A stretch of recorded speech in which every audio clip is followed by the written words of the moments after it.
Hello mga Cover Dive. Andito naman ako para mag-review.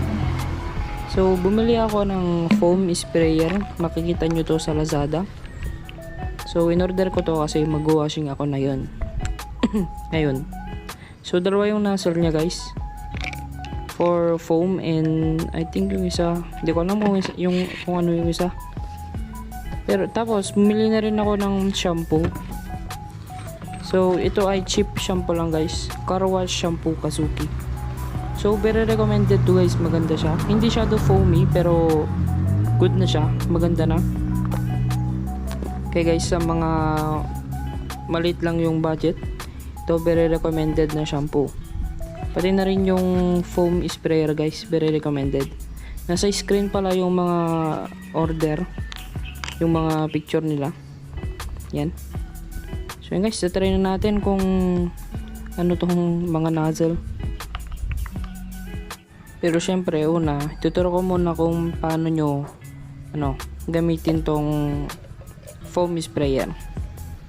Ang kuha kayo ng half na baso ng shampoo or konti lang guys, ayos na. Tapos yung tubig, half lang guys.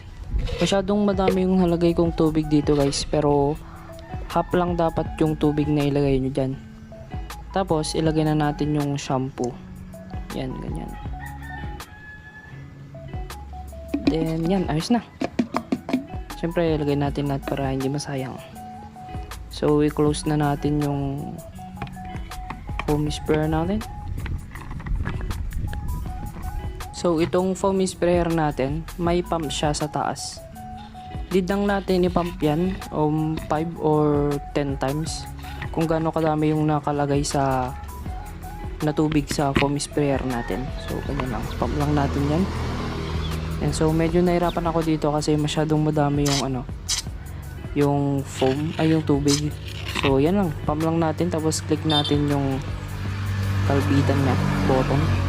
So ito, lagay na natin tong mga nozzle niya. So testing natin muna bago tayo mag-wash.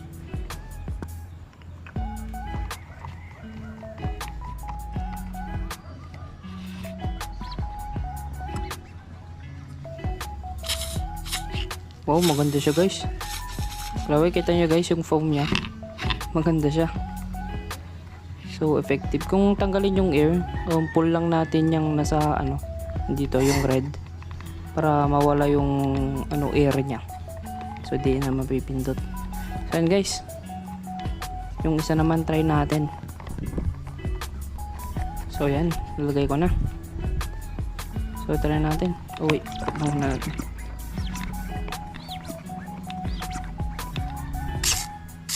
Oh, talagang pang tubig siya guys. So tingnan nyo, nag-spread siya. Maganda to guys. Kung wala kayong hose or ganun, pwede nyo din gamitin to. So yan, mag-washing na tayo mga idol.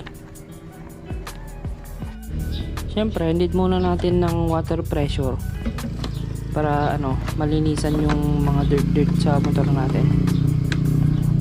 Pwede din hose guys, normal hose at tabo, pero mas effective pag meron kayong water pressure kasi ito nakakatanggal to ng mga matitigas na dumi sa motor nyo. So yun, wash ko na guys. So panoorin na lang yung time lapse ko dito kasi masyadong matagal.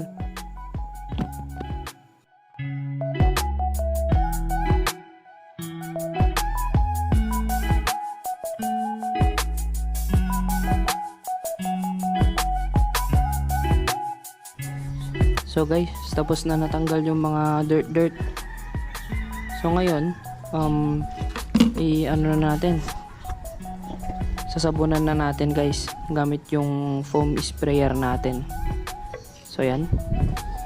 Ito yung foam sprayer guys, naka-ready na. So yun. Foam spray na natin kung effective ba talaga. So ito, pump ko muna para mas malakas. So yan, maganda yung foam niya guys. Medyo basa lang yung foam. Siguro masyadong madami yung nalagay kong tubig.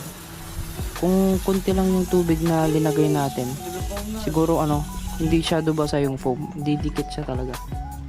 Kasi ito, pag nalagay natin yung mga foam guys, foam shampoo, hintayin muna natin ng 5 minutes or 2 minutes, 1 minute, o pwede rin, para maano yung mga dirt matanggal.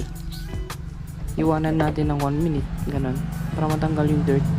Pagkatapos nun, punasan na natin ng another shampoo para mas clean siya. So maganda siya guys. Hindi shadow madaming foam, pero maganda na to for dito sa motor natin. Pag kotse, talagang need natin ng magandang foam yung madami. Pero dito sa motor, ayos na to guys. Maganda na.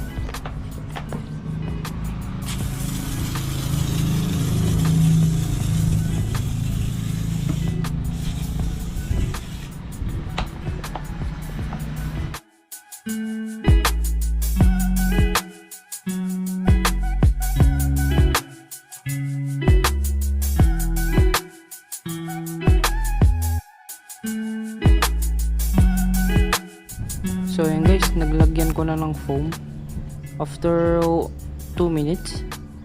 So ang gagawin na natin after 2 minutes, kukuha tayo ng punas. So may punas ako dito, binili ko din sa Shopee. Ayan, baliktad pala. So ito, lagyan natin ng foam itong natin, punas, para may dagdag shampoo para goods. So ayan guys, punas-punasan na natin after 5 minutes guys or 1 minute. Sa inyo din kung gaano katagal gusto nyo, pero 5 minutes lang guys pababa, okay? Kasi pag masyadong matagal, mawawala yung foam, didikat yan, magdadry siya. Kaya yan, pinupunasan ko na para masyado pang matanggal yung mga dirts. So ayan guys, panoorin na lang ninyo yung montage or time lapse.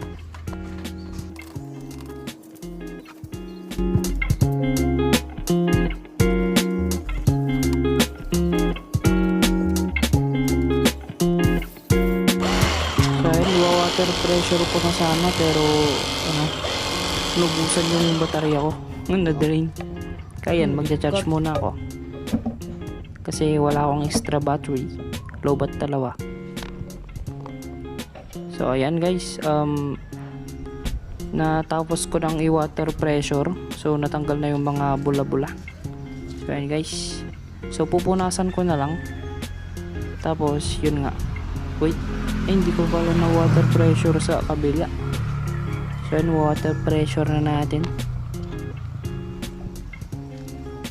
So ayun guys, napunasan ko na tong contact click natin. Ang shiny no. Di ba guys? Effective yung shampoo Kazuki at yung foam. Kaya recommend ko sa inyo guys. So winasingan ko na rin tong kay father ko, kasi nga gusto niyang makinang din yung sa kanya eh. Kaya yan.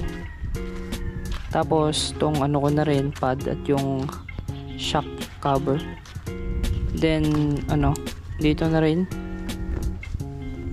Yan, pinasan ko na rin, nilagyan ko na rin ng cover. So guys, kung nagustuhan nyo itong video guys, don't forget to like and subscribe. Kung gusto nyo pa ng mga video ganito, click nyo lang yung notification bell. Maganda na rin yan. So guys, yun lang guys. Goodbye. Aberdrive out.